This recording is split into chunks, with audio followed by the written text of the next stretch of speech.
Ќе се обидеме да покриеме колку што ќе покриеме. Опасност од занемарување, опасност од неверие, опасност од стагнација или нерастење и доаѓаме сега до опасност од повлекување. Интересно, но меѓу другото Зоран прочита дел од овие стихови, па ја ќе ве повикам да отвориме во Евреите 10 глава, ќе читаме и малку поширок контекст, иако не интересира 38 и 39 стих, но ќе читаме од 35. Евреите 10 глава од 35 до 39. И така не отфрлајте ја вашата доверба која има голема награда. Имено, вам ви е потребно трпение, за да ја исполните Божјата волја и да го добиете ветувањето. Зашто уште малку, мошне малку, и оној кој доаѓа ќе дојде и нема да се забави. Ако ова важело во тоа време, колку ли важи во наше време? Уште многу малку. Јас повеќе од се верувам дека е уште многу малку. Каква привилегија ќе биде за нас да не видиме смрт, дај Боже да биде тоа. Уште многу малку. И оној кој што доаѓа ќе дојде и нема да се забави. Внимавајте, потребно е трпение, потребно ни е вера. Ве потсеќа ова на Откровение 14:12. Тука е трпението на светиите. Тука се оние кои што ги држат Божите заповеди и верата Христова. Послушност, вера, трпение. И вели 38 стих, а мојот праведник ќе живее од верата. И ова ве потсеќа на друг стих, секако. Ако ли се повлече, мојата душа нема да благоволи во него. Господ не е радосен, туку е тажен, кога човек ќе се повлече. Сега ли, кога е уште малку да се повлечеме, тоа би било катастрофа. Прокоцкување на целиот живот. Меѓутоа, ете, тие чекори така одат.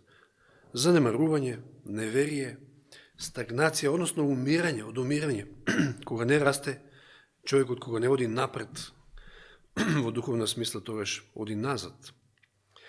И 39 стих вели, а ние не сме од оние кои се повлекуваат за погибел, туку од оние кои веруваат за спасение на душата. И јас се надевам дека сите ние не сме односно сме такви, кои што не сме од оние кои што се повлекуваат. Замислите си, сте дошле до самиот финиш од трката и сега да се повлечете, да се откажете. Катастрофа било, како што кажу претходно. И да, спореден е христијанскиот живот, како една трка, или како едно патување, како евреите низ пустината. Колку многу само совети можеме да извлечеме од тоа како евреите оделе низ пустината. Целото тоа нивно патешествие. Ако отвориме во прво послание до Коринќаните да се подсетиме на овие стихови, и ако ги поминавме таму, мислам дека беше во првиот дел, прво послание до Коринќаните 10 глава, од 1 до 13. И тука некаде може и ќе прекинеме. Да се подсетиме на овие стихови. Не сакам да ви остане непознато, браќа, вели Павле, дека сите наши татковци беа под облакот и сите минаа низ морето. Видите колку пати се спомнува, сите го имаа истото искуство, сите ги имаа истите привилегии. Сите минаа низ морето, сите беа под облакот. Замислете си, 40 години во пустина, а да не ви е жешко и да не ви е ладно ноги. Тоа е нашиот Бог. Да, патот не е лесен, трнлив, тесен, пустина е. Нема нешто многу што тука е интересно, нели, за онаа грешната човечка природа. Меѓутоа, Господ е тука со вас. Господ е тука да ви олесни, да ве изведе низ пустината. И сите се крстија во Мојсија, во облакот и во морето. И сите јадеа иста духовна храна. И сите пиеа иста духовна напека, зашто пие од духовната стена која ги следеше, а таа стена беше Христос. И скоро сите останаа тамо во пустината. Која трагедија? Сите пие од истата духовна напивка. Сите јаде од иста духовна храна. Сите се крстија. Сите ги доживеаат тие искуства и на крајот скоро сите, значи освен двајца од таа цела генерација, не успеа да влезат во храна, но ги оставија таму своите тела, умре во пустината. Кој на ваков, кој на онаков начин. И еве го 5 стих повторно оној израз, како што го најдовме што го прочитавме во Евреите. Но Бог не најде благоволение во нив и беа погубени во пустината. И тие нешта станаа пример за нас, за да немаме зли желби како што ги имаат тие. Сето тоа е за наш пример, за наша поука. И не бидете идолопоклоници, вели како некои од нив, како што е пишено, народот седна да јаде и пие, потоа стана да игра. Сеќавате на една убава проповед во февруари врз основа на овие стихови? Кој ни ја кажа таа проповед? Ајде да видам колку се сеќавате. Розовичко. Ја по тоа се сеќавам на него. Сергеј. Јануари ли беше? Јануари беше? Оф. Јас сум заборил кога било, ама не ја заборив проповедта. Тоа е Јани. Ако сакате датум, прашете го Јани, ќе ви каже датум. 25 јануари. Значи, не бидете идолопоклоници како некој од нив, како што е пишено, народот седна да јаде и пие, потоа стана да игра. Ниту блудствувајте како што блудствуваа некој од нив и во еден ден паднаа 23.000. Ниту да го искушуваме Господа како што го искушуваа некој од нив и загинаа од змии. Ниту роптајте како што роптаа некој од нив и загинаа од истребителот. Ете, поуки, немојте да правите како нив. Ако сакате во Ханан да влезете, а ние сме на пат на кај Ханан, може би се уморивме, ама не. Целта е пред нас. Не смееме тука да застанеме, да се повлечеме. А се тоа им се случи за пример. Уште еднаш нагласува Павле. Се тоа им се случи за пример и е напишано за поука нам, врз кои дојдоа краевите на времињата. Посебно, че ние, како генерација кој што живее во последното време, треба да се поучиме од примерот тоа на евреите, како не треба.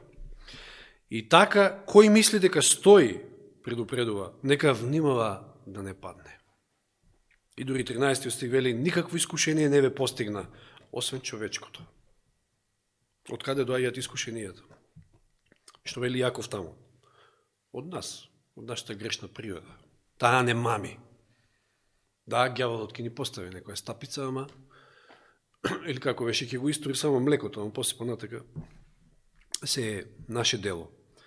Никакво искушение не ве постигна освен човечкото, а Бог е верен и не ќе дозволи да бидете искушувани над вашите сили, туку заедно со искушението ќе ви даде излез, за да можете да го издржите. Бог е тука секогаш да ни подаде рака, да ни помогне да издржиме било какво искушение, било каква неволја. Ако сме со Него, ако сме му послушни. Значи, може би патот по кој што патуваме во нашиот христијански живот не е поплочен, не е златен воопшто. Златниот не очекува таму горе, односно на новата земја ќе биде, да, повторно тука, ама на новата обновена земја. Туку е трнлив, туку е тесен и не е најубавиот, но знаете, најлошото и најопасното нешто за еден христијанин е ако веќе тргнал по тој пат и сега да се повлече. Откако веќе дошол кај Бога. Јас не знам, сите ние сме искусиле, поготово ние кои што сме дошли од светот во вистината, а каков е тој живот и каков е овој живот. И ако вистински сме ги разбрале работите, тогаш мораме да кажеме дека животот без Христа е најмизерниот живот што може да се живее. Која утеха, која надеж би ја имале без Христа, ја прашам? Надеж во политичари, наđеш во некои кои што ветуваат некоја не знам каква иднина, не знам економски просперитет, ова, она, тоа ли е надежта за овие 5-60 години тука, што ги живееме и што? А гледаме светот кон што иде. Ние тоа многу добро го знаеме. Сите ние кои што проучуваме Библија, кон што оди светот. Ова е ништо. Денеска со Јани малку некои верувале дека наводно е ова со коронава е првиот јавач на апокалипсата, така? Наводно. Ако ова беше првиот јавач на апокалипсата, не знам што ќе е ако апокалипсата, мислам. Ама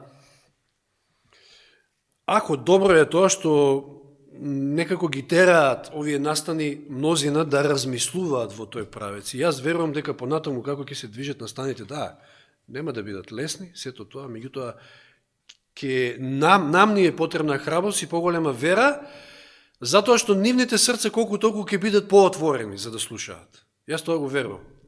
Затоа што мнозина примеле книги, мнозина примеле наши трактати, материјали и читале, мнозина може би и гледаат фала на Бога, и следат, и на интернет сега има извори од 300 страни, да оној кој што сака да дојде до вистина да дојде, и кога ќе им се склопат коцкишките од настаните, мнозина од нив и ќе дојдат, ќе го побараат Бога. Па јас од личен мој пример, ако појдам, таму 91-а, кога почнам да читам вакви материјали духовни. И ми требаше период. Знаете, тоа беше војна и така натаму. Сум ви кажал како цел тој период беше, но читав и тука застанав на неколку книги кои што ги прочитав и знаете, ме одвеа ветрот, животот во тие млади години, но секогаш кога имав прилика да влезам во градската библиотека во Свети Николи, кај што можевте да седнете и да си прочитате бесплатно вестник, тие што беа на располагање или од тоа време, читам и ваков настан, таков настан и Светиот Дух, тоа што читаше, еве, се случува. Ако така со мене работеше, а верувам дека и со мнозина од вас ќе работи и со мнозина од луѓето кои што дошле до некој материјал и прочитале. Нормално, ние не треба само на тоа да се ослониме, читавме и видовме многу од утринските стихови како треба да работиме, а не работиме, а треба да работиме на спасение на душите. Најмизерен е животот без Бога. Хранан е пред нас, ние треба да се подготвиме и не треба да се, уште по-ревносно треба да се подготвуваме на тој пат кон Ханана, не сега да се откажуваме, да се повлекуваме. Нашата дестинација не е ова, нашата дестинација е пред нас, се уште не сме стигнале таму. Не треба ние да живееме како луѓето кои што мислат дека тоа е животот, тука е тие 5-60 години и толку, еднаш се живее, и ајде, и знаеме понатаму што оди. Удри лумпова и пеј, уживај во животот. И видите, замислите си интересна работа, ако сето тоа е точно што ни го кажуваат, пак ќе кажам, како тоа избија сите тие нови кластери сега последни од короната. Ваму свадба, ваму, не знам, бајрам, ваму некој собирање, знаете, се такви некои работи. И нешто друго што сум забележал, еве сега. Да не ме сватите погрешно, меѓутоа, ја може би не дека немам желба, меѓутоа, може би тие ми се можности, внимавајте само. Внимавајте дека во последно време, годините наназад, јас барем тоа го забележав, не знам дали вие сте го забележале, дека доста од несреќите и случувањата што се случуваат по туристички места, познати туристички места. Не знам зашто е тоа, ама така јас сум заклучил. Сето тоа се веројатно некои предупредувања, секако. Ние не живееме за ова земја, за овој живот. Нашата дестинација е небесниот Ханан. Нашата дестинација е се уште пред нас, ама е близу. Ние сме мощне близу. Така да не треба сега да се повлекуваме. И тука најде ќе застанеме за вечерва, а од кого се повлекуваме да се запрашаме? Не осетивме ли ние, не го вкусивме ли Бога, неговата добрина, неговата милост? Не ли осетивме? Замислите си ајде да имате некој татко, не човек, како да кажам, па да ја прашам, сте се обидели некојаш како млади да избегате од дома, можеби. Не знам од кој причина, можеби од така, само од луд памет, не мора да... Ја може сум размислувал, ама не сум се обидел такво нешто да направам. Кај ќе одите на овој свет? Кај ќе најдете такво топло место како вашиот дом, покрај татко, мајка и така натаму, семејството? Кај? И тоа е само една не знам, многу мала споредба према нашиот Бог, нашиот небесен татко. Како Петар што вели таму, кај да одиме, Господи? На Исуса му вели. Па ти имаш збор на живот вечен. Јас жалам што мнозина не доаѓаат во црква. И добро, не сакам да помисли некој дека не доаѓање во црква е повлекување од Бога. Не сакам тоа да го кажам. Меѓутоа, многу е подобро. Ние знаеме колку е подобро да се биде во Божиот дом. Да, и дома. Дома може да се проучува и да се слави Бог. Така, еве, ние имавме искуство од неколку месеци. Беше интересен еден брат кој рече, што? Ја затворивте црквата? Ги слушате властите? Како тоа? А што направивме ние со тоа што затворивме црквата? Прекршивме некој закон од Божиот закон? Заповед? Од Божиот закон? Па нели кај се 23? Па таму е Господ. Што, зградата ли е ке не спаси, мислам? Да, убаво е да се биде во Божиот дом, тоа е за тоа е предвидено. Меѓутоа, што ако сум дома? Дома не можам да го славам Бога. Па фала му на Бога, ете, не дозволивме и сите тие служби, идеја онлайн, значи, секоја сабота имаше што преку што да се прослави Господ и сите тие што беа дома, што можеби нема можност да слушат нешто, да, имаше на српски, на хрватски, така натаму, но ете и на македонски можеше да се види. Значи, има еден стих, во Евреите исто мислам дека беше. Сега не ми текнува точно, ама ќе ме поправите дека како што гледате дека денов наблизува, немојте да ги напуштате црквите, собранијата. Евреите, да. И тоа има свое влијание, секако дека има свое влијание.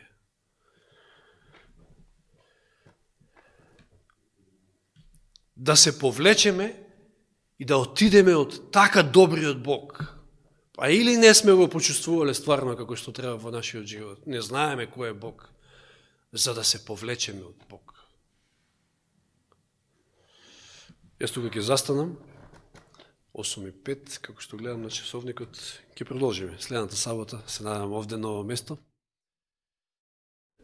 Господи Боже наш, Ти благодариме што не собра и ова вечер, на самиот крај, но ова света служба и на светиот саботен ден Те молиме да ни простиш ако не било нешто по Твоја волја, Господи, и да ни ја заселиш верата, затоа што времето е близу, крајот е близу, многу работи има што не дефокусираат и ѓаволот се служи со разноразни трикови да не бутне, да не сруши, да не разочара, да не повлече по неговиот пат, а ние да се повлечеме по него, да се повлечеме од Бога, од Тебе, Господи. Не дозволувај такво нешто сега кога сме на самиот крај.